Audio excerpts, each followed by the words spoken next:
Open your Google form, click on the Responses tab at the top of the page, and then click the green Link to Sheets icon that looks like a spreadsheet grid. That's the single action that connects your form to Google Sheets, and once you do it, every future submission will automatically be recorded in a new row of the spreadsheet. No manual copying, no exporting CSV files, no checking email notifications, just seamless, real-time data collection that keeps itself organized. If you're collecting anything from customer feedback to event registrations to quiz scores, this integration saves you hours of busy work, and it's built right into Google Forms at no extra cost. If this guide helps you, please like and subscribe, and let's walk through the whole process step by step so you never miss a response. Let's start from the beginning. Open your preferred web browser and go to forms.google.com. You'll land on the Google Forms homepage where you can either open an existing form you've already created or click the blank plus sign to start a new one. If you're creating a new form, give it a title and add your questions by clicking the plus icon on the right. These can be multiple choice, checkboxes, short answer, paragraph, or any of the other question types Google Forms offers. For this tutorial, let's assume you have a simple form ready, perhaps with a name field and an email field, or whatever data you're planning to collect. Once your questions are in place and the form looks the way you want, you're ready to make the connection. Now click the Responses tab, which is located right next to the Questions tab at the top. This is where you'll see a summary of all the submissions once they start coming in. But before anyone submits, it's empty. Make sure Response Collection is turned on. You'll see a toggle switch near the top that says Accepting Responses. If it's flipped to the off position, slide it to the right so the form is live and ready to accept submissions. Then look for the small green icon that resembles a spreadsheet grid with a link symbol on it. That's the Link to Sheets button. Click it, and a dialog box will appear giving you two options: create a new spreadsheet or select existing spreadsheet. For most people, creating a new spreadsheet is the cleanest choice. Select that option and you'll be asked to name your new spreadsheet. Give it a descriptive name like Event Registration Responses or Customer Feedback Data so you can easily find it later in your Google Drive. Then click the blue Create button. Within a second or two, Google Sheets will open in a new tab, and you'll see that the first row already contains the column headers. These are exactly the questions you wrote in your form. Each question becomes a column, and each future submission will become a new row underneath those headers. This structured layout is what makes analysis so easy later. Now let's verify that the connection actually works. Go back to your Google Form tab and click the Preview button. It looks like an eye icon next to the Send button. This opens a live preview of your form exactly as your respondents will see it. Fill in some sample information, type a name, an email, or whatever your form asks for, then click Submit. You'll see a confirmation message saying your response has been recorded. Now switch back to your Google Sheets tab. You should see a new row appear underneath the headers with exactly the data you just entered. If you don't see it, give it a second. Sometimes there's a tiny delay, or click the refresh icon at the top of the sheet. Once it appears, you know everything is working correctly.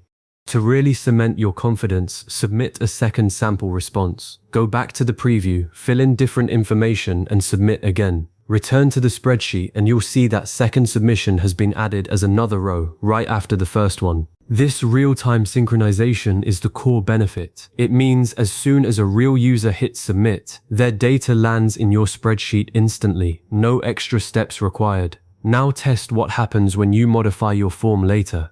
Go back to the form editor, add another question, say a checkbox asking which topics they're interested in. Then save your changes. Submit another test response in preview mode, making sure to fill in the new question as well. Head back to the spreadsheet, and you'll notice that a new column has appeared for that new question. Importantly, the previous rows that were recorded before you added the question will have an empty cell in that column, because those respondents were never asked that question.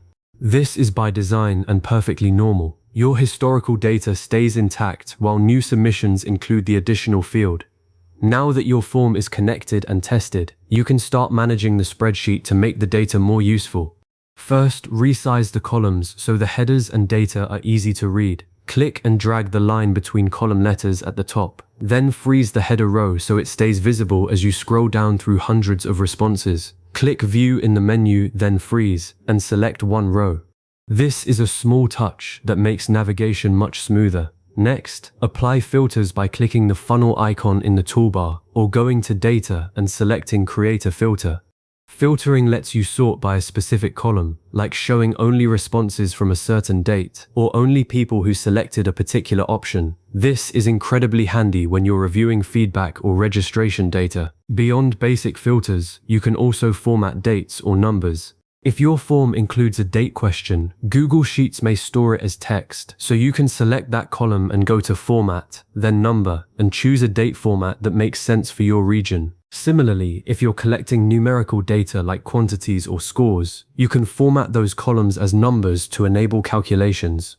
If you want to visualize trends, click on the data range and then Insert, then Chart. Google Sheets will suggest a chart type based on your data, and you can customize things like bar charts, line graphs, or pie charts directly in the sheet. For deeper analysis, you can insert a pivot table, go to Data, then Pivot Table, and choose which rows, columns, and values you want to summarize. A pivot table can instantly tell you, for example, how many people chose each option in a multiple choice question, or the average score across all quiz submissions. When your spreadsheet looks good and your data is flowing in, you may want to share it with your team. Click the green Share button in the top right corner of the spreadsheet, enter email addresses, and set permissions to Viewer if people only need to see the data, or Editor if they need to make adjustments. Just be aware that anyone with editor access could accidentally alter or delete response rows, so it's often safest to keep the response sheet read only and create a separate worksheet within that same file for your analysis. You can add a new sheet by clicking the plus icon at the bottom of the spreadsheet, then use formulas or references to pull in data from the response sheet without ever touching the raw data itself. Before you send your form out into the world, have another person, perhaps a colleague or a friend, fill out the form from their own device or a different browser. Let them submit a response, then check your spreadsheet to confirm their submission appeared. This end-to-end test catches any issues with permissions, form settings, or sharing links before real respondents encounter them. Once everything is solid, you can continue collecting submissions indefinitely. Every response will automatically land in that same spreadsheet, row after row, building a reliable database you can sort, filter, chart, and export whenever you need. A few final tips to keep your workflow smooth. First, avoid editing the original response worksheet unnecessarily. Google Forms writes new responses directly to that sheet, and any changes you make to that sheet structure, like deleting columns or moving data, can break the synchronization or create errors. Instead, leave that sheet untouched and do all your analysis on separate sheets within the same file. Second, always test your form after making changes. Add a question, remove one, or adjust settings, then submit a quick sample to make sure the connection is still working. Third, remember that this connected spreadsheet can be the foundation for automated reports, dashboards you update with a single click, or even scripts that email summaries to you daily. The integration is simple to set up, but opens up powerful possibilities for managing data efficiently. You now know exactly how to send Google Form responses to Google Sheets, how to test the connection, how to manage and analyze your response data, and how to keep everything running smoothly. Bookmark this video or save the steps if you ever need a quick refresher. I'll see you in the next one.